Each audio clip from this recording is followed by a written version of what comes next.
used to ask in class. Of course, we never, as students, you never compliment each other. So we never told him that we used to look forward to your questions in class, all right, but we did. And Ngugi has continued in that tradition, of course, of asking very deep and probing and profound questions about many different aspects of our life, about world history, about Kenyan history, about justice in this world, and so on, and has also produced this huge body of work, which include plays, essays, novels, and articles that he has written over time.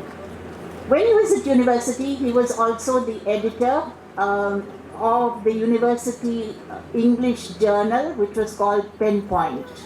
Now, Pen Point was a sad little journal without much, people used to write little decorative poetry in Pen Point, and none of us really were interested in reading Pen Point. And we wrote it off. We thought this is a useless kind of journal, it's just for the university staff, it's nothing interesting. But then Ngugi took it on, and Pen Point not only came out regularly, it became an extremely popular university reading material because of the kinds of questions that it raised, the essays that, and his editorial essay when he started editing Pen Point was something that we always looked forward to. So my memories of Ngugi are of intellectual leadership, artistic ability, and I didn't at that point know very much about his personal life or his growing up and so on.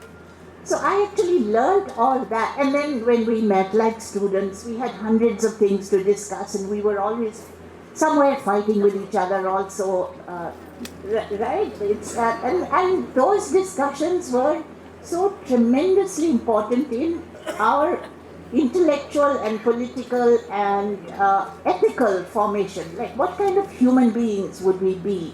So those discussions in university, and I always cherish the idea that that is what a university should be doing.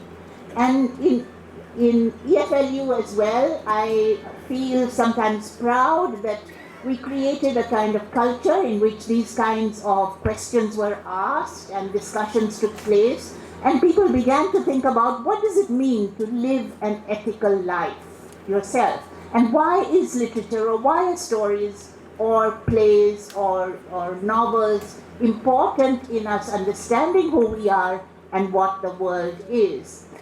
So I'm proud to say that G.N. Sai Baba was also a student of English and Foreign Languages University. I don't know, maybe he keeps it a secret himself. But he was a student, and I think that experience was important for him, as it was important for us, his being a student there. In fact, Sai Baba actually made me sensitive for the very first time to the immense issue of being handicapped but not thinking of yourself as any less than anybody else because of it.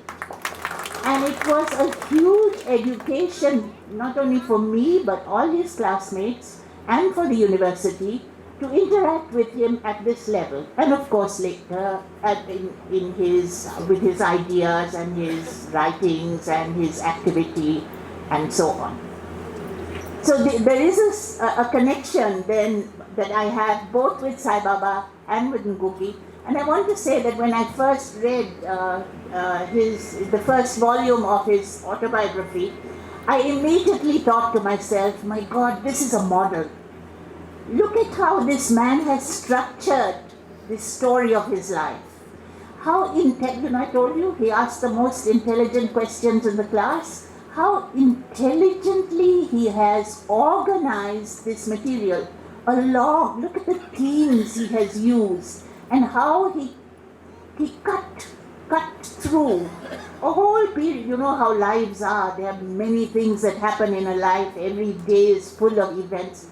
But how do you structure this into a meaningful autobiography? And for that, you need buddhi, all right? And that ngugi has. He has it in no mean measure. So the structuring of that autobiography appealed, the autobiography itself, its information, and so, the structuring appealed to me so much that I thought, really all our students who come from similar circumstances or should be reading this and thinking about how they could structure, not copying this structure, but how could they structure the account of their lives so that these lives became lives, are available as lives that are significant in history, that they are significant historical lives. And I do know that many of my students and many of all our students in the universities are leading absolutely significant historical lives because they are first generation learners or they have broken new ground and they are coming with new questions, new experiences, new issues, new demands into the university. Unfortunately, and you know this as much as I do, our universities have not been able to, we are dominated by very regressive forces and are not able to welcome the enormous potential that comes with people like this into the university. But that's what I thought. And I immediately, I remember, called up my friend Satyanarayana and I said, Satya, we should circulate this book so that others can also, our students can read it and then they can maybe write their own autobiographies. I should have written to you, Ngugi, but instead I started my own little activity at this end of the world. So there's information in this autobiography, but I request you all to pay careful attention to the ideas with which he has chosen and arranged this material, and the intelligence with which he has done that. Not in order to admire the intelligence, but in order to say we need to use intelligence in this way in order to produce the material such as he has produced. So let me just go back to Makerere and to those wonderful days. Makerere was not a university like any other university. It was the only university in the whole of East Africa.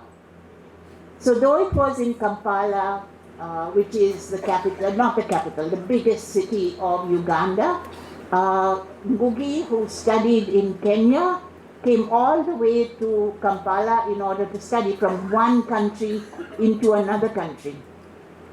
And Ngugi went to the most famous school in the whole of East Africa.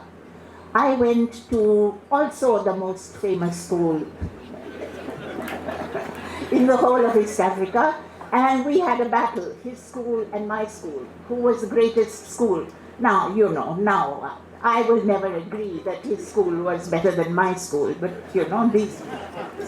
these schools were locations from which, if I think back to my classmates, it's very ironical. I was the only Indian student in a school where everybody else was African Ugandan, all right?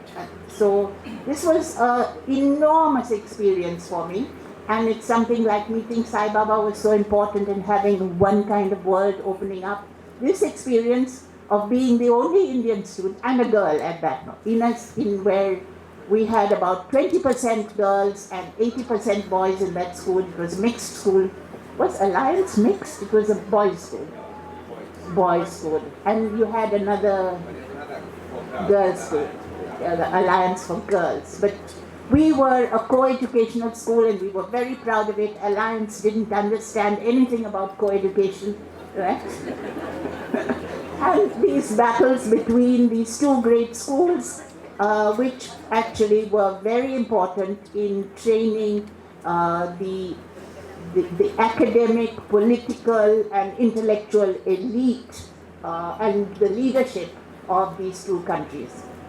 But in Makerere, we had a very rich mix of people from mainly from the three East Africa, Kenya, Uganda, and Tanzania, but also from Nigeria, from Rwanda, from what used to be the Congo. They were, I can't even remember how many different countries in Africa had students coming to Makerere. So you can also imagine what a rich mix it was. And also the very first meeting of the African Writers Association was held in Makerere when we were students. And Ngugi was a representative African writer. Now, I've never told him this, but I was so proud that one of my classmates was a representative at this African Writers Association, which then went on to become a group of writers with many of the most distinguished African names as as members of this extremely important organization. And of course, Africa's history is a checkered and difficult one, and even Ngugi's life gives you a sense of how difficult and complicated the history of what has happened to post-colonial Africa is. But one should also say, and this is something that you didn't mention, how important Ngugi's work was in the critique of colonialism. All right? You will mention it. Yeah. And that was another point of leadership that Ngugi provided for all of us. His book called Decolonizing the Mind, which was a collection of essays that he had written at various times, and which included one very important essay on the abolishing of the English department, and he was suggesting at that point that all English departments should be abolished, and that what we should have in their place is departments of Ikuyu or departments of Luganda or Lusoga and so on, that these should be, and which is something that anybody with any sense will immediately agree with. But the unfortunate part is that there are very few people around who have power and who have sense. Those two don't seem to go together in quite the same way.